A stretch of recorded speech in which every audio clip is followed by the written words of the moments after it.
கோடிஸ் வந்து தமிழ் படம் அதிகமா பார்த்ததை விட தெலுங்கு படங்கிறது ரொம்ப ஜாஸ்தி பார்த்துட்டு எல்லாத்துலயுமே ஆக்ஷன் ஹீரோவியா தான் பார்க்கணுமோன்னு விரும்புறாரோ என்னமோ தெரியல. அவர் வந்து எல்லா இடத்துலயும் ஒரு முதலமைச்சரா இருக்கிறவங்க ஒரு அபிஷியல் மீட்டிங்ல இந்த மாதிரி சதன் கவுன்சில் மீட்டிங்ல போய் சண்டை போடணும் அப்படிங்கறது வந்து சட்டமன்றத்துல இப்படி பண்றது என்ன சார் இது? சட்டமன்றத்தை இப்படி பண்றது ஆக்ஷன் அது ஓகேவா? அதையும் கேட்டு சொல்லுங்க சார். இப்படி அப்படி இல்ல சார். சரி ஓகே. நீச்சல் அடிக்கிறீங்க. இல்ல எனக்கு தெரியல சார். அது கேளுங்க சார் கிட்ட. சொல்லிருங்க. தவறு இல்ல, நான் எதுவும் சொல்லல. அதோட இந்த மீட்டிங்கை வந்து முந்திரிக்கு கேக்கு பக்கோடா சாப்பிடுற அளவுக்கு அவர் தரம் தாழ்த்தி பேச வேண்டிய அவசியம் இல்லை. தரம் தாழ்ந்தி ஆர்கே அவர்களும் ஏன்னா ஆர்கே அவர்கள் கூட பேசும்போது இதனுடைய ஆக்ட் எங்கிருந்து கொண்டு வரப்பட்டது, எதனால இந்த மீட்டிங்லாம் வந்து கவுன்சில் மீட்டிங் ஸ்டார்ட் செய்யப்பட்டதுலாம் சொன்னாரு. அவரும் வந்து இது பைசா பிரயோஜனத்துக்கு இல்லாத மீட்டிங்னு சொன்னாரு. உள்ளபடியே வருத்தம். 2 பேருமே பத்திரிகையாளர்கள். தொடர்ந்து இந்த மாதிரி கவுன்சில் மீட்டிங்ஸ் எல்லாம் அவங்க பார்த்துக்கிட்டு வந்திருப்பாங்க. ஒவ்வொரு கவுன்சில் மீட்டிங் முடிஞ்சதுக்கு அப்புறமும் பிரஸ் இன்ஃபர்மேஷன் பியூரோல என்னென்ன இஷ்யூஸ் டிஸ்கஸ் பண்ணாங்க, எவ்வளோ இஷ்யூஸ் டிஸ்கஸ் பண்ணாங்க. ஏன்னா இந்த மாதிரி கவுன்சில் மீட்டிங்ஸ் எல்லாமே அவர் சொன்ன மாதிரி இன்னைக்கு 5 கவுன்சில் இருந்தாலும் இந்த கவுன்சில் மீட்டிங்களுடைய பிரதான நோக்கம் என்னன்னு கேட்டீங்கன்னா inter state disputes and central versus state டிஸ்பியூட்ஸை அமிக்கபிளா மியூச்சுவல் கன்சென்ட்டோட எங்கெங்கெல்லாம் வந்து சால்வ் பண்ண முடியுமோ அதற்கு உண்டான ஒரு முயற்சி. ஒரே ஒரு கேள்வி மட்டும் சார். 2022 வந்து திருவனந்தபுரத்துல இப்படி ஒரு கூட்டம் நடந்தது. அதனுடைய ரிசல்ட் என்ன? அதுல வந்து ரெக்கமெண்டேஷன் இல்ல அதுல வெளிப்பாடு என்ன? இது 31வது மீட்டிங். இதுக்கு முன்பு 30 மீட்டிங் நடந்திருக்கு. இல்ல இல்ல 2022 அது மட்டும் கேக்குறேன். 2022 கேக்குறது நியாயம் தான். அது என்ன? அதாவது இவ்வளவு பெரிய நீங்க சொல்றீங்களா இன்டர்ஸ்டேட் டிஸ்பியூட்ஸ் கலைஞ்சிரலாம், மத்திய அரசாங்கத்தோட பிரச்சனை கலைஞ்சிரலாம். என்ன ஒரே ஒரு விஷயம் மட்டும் சொல்லுங்க. 2022ல ரிசால்வ் பண்ண ஒரே ஒரு விஷயத்தை மட்டும் சொல்லுங்க நீங்க. ஆர்கே வந்து இதுக்கு பிஐபி ரிப்போர்ட் 3 செப்டம்பர் 2022 அந்த மீட்டிங் திருவனந்தபுரத்துல முடிஞ்சதுக்கு அப்புறம் அந்த ரிப்போர்ட் வந்திருக்கு. அந்த மீட்டிங்ல 26 இஷ்யூஸ் டிஸ்கஸ் பண்ணிருக்காங்க. அதுல 9 இஷ்யூஸ் வந்து அந்த மீட்டிங்லயே ரிசால்வ் பண்ணிருக்காங்க. 9 இஷ்யூஸ் வந்து பாத்தீங்கன்னா அந்த ஆந்திரா ரீஆர்கனைசேஷன் பிரச்சனைனால அந்த ஆந்திராவுக்கு மீதி 17 இஷ்யூஸ் வந்து பாத்தீங்கன்னா ரிசர்வ் ஃபார் ஃபர்தர் டிஸ்கஷன். அப்போ இந்த மாதிரி ஒவ்வொரு தடவையும் அந்த பிரச்சனைகள் குறித்து அந்த புள்ளி விவரங்கள் கொடுக்கப்படுது. இது வரைக்கும் வந்து பாத்தீங்கன்னா 2014க்கு முன்னாடி வரைக்கும் சற்றேறக்குரிய 43% இஷ்யூஸ் வந்து டிஸ்பியூட்ஸ் ரிசால்வ் செய்யப்பட்டிருக்குது. 2014க்கு அப்புறம் வந்து பாத்தீங்கன்னா 555 இஷ்யூஸ் ரிசால்வ் பண்ணி அதுல 64% மியூச்சுவல் கன்சென்ட்டோட ரிசால்வ் செய்யப்பட்டிருக்கிறதா அதே ரிப்போர்ட்ல வந்து உங்களுக்கு தகவல் வருது. அப்போ இது வந்து பொதுவா இது வந்து தேவையில்லாத மீட்டிங்னா அப்ப எதுதான் தேவையான மீட்டிங்? இன்னைக்கு வந்து ஒரு மாநிலத்துக்குள்ளார மாநிலம் இன்னைக்கு வந்து ஒரு ஃபேஷியல் இப்ப வந்து நான் வந்து ஆன்லைன்ல அட்டெண்ட் பண்றேன். எனக்கு உங்களோட இருக்கக்கூடிய ஒரு உரையாடலை விட அங்க உங்களுக்கு ஸ்டுடியோல உட்கார்ந்து இருக்கக்கூடிய நபர்களோட உரையாடுறது ரொம்ப எளிதா இருக்கும். ஏன்னா அவங்க பாடி லாங்குவேஜ் பார்க்க முடியும், எல்லாத்தையுமே நீங்க வந்து ஈஸியா கையாள முடியும்.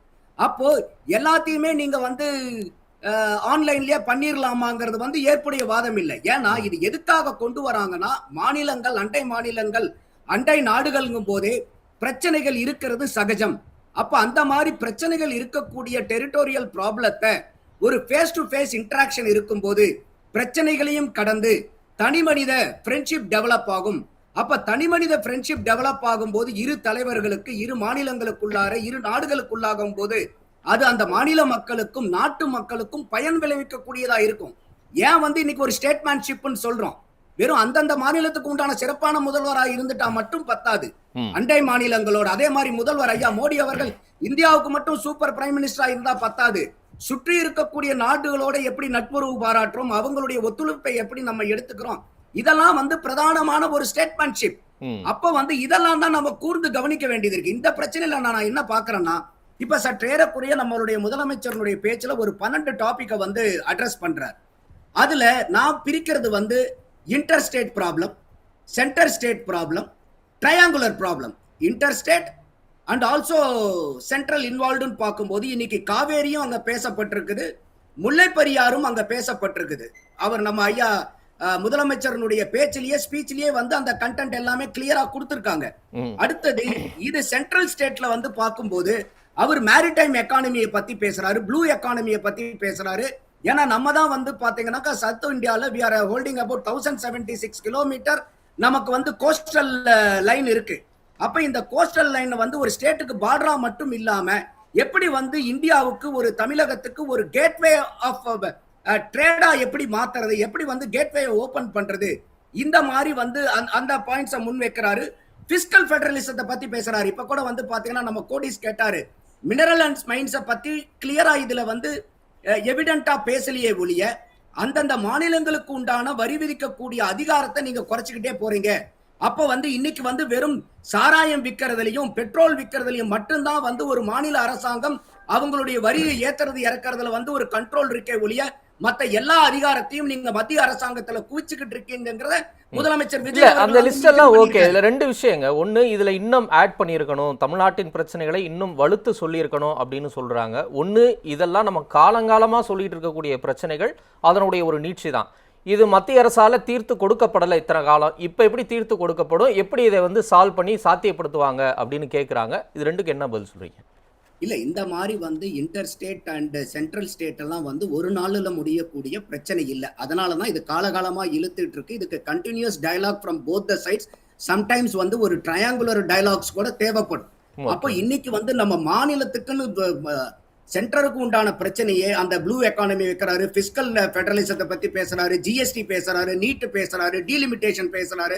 இது எல்லாமே மாநிலத்துக்கு உண்டானது. அதே மாதிரி காவேரி, முல்லை பெரியார் தமிழக மாநிலத்துக்கு உண்டானது.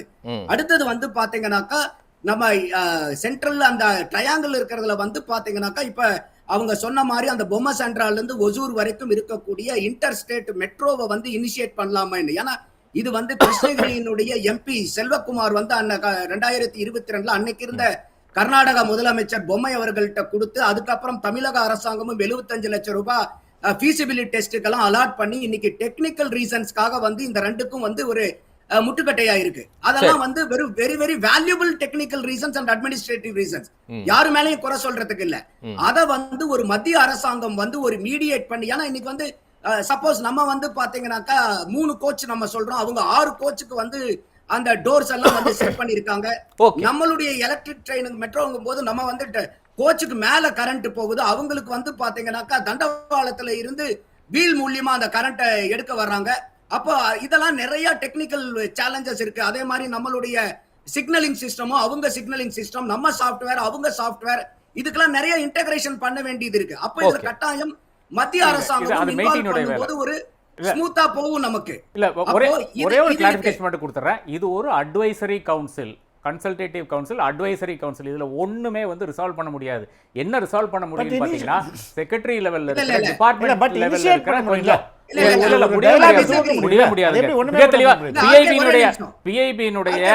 இதே இருக்குது. Decisions made during southern advisory zonal council are advisory aimed at building consensus and fostering cooperative federalism.